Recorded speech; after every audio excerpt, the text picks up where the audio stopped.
আসসালামু আলাইকুম, আশা করি সবাই ভালো আছেন। আসছি সিলেটের সাদিখালে, তাঁবুর ভিতরে। একটু শরীর খারাপ, রেস্ট নিচ্ছি। এই যে বাগিনা বসে আছে, মাছ ধরতেছে। পাশে শামীম ভাই আছে।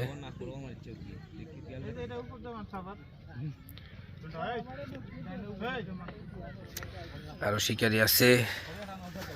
খালের পরিবেশ খুব সুন্দর। এই যে আমি তাঁবুর ভিতরে রেস্ট করতেছি। ঠান্ডা লাগছিল আমার, জানেন ঠান্ডা এখনো টোটালি ভালো হয়নি। অমাবস্যার একটা প্রভাব পড়ছে, মাছের খুব একটা অ্যাক্টিভিটি চোখে পড়তেছে না, টুকটাক। শামীম ভাই থ্রো করতেছে।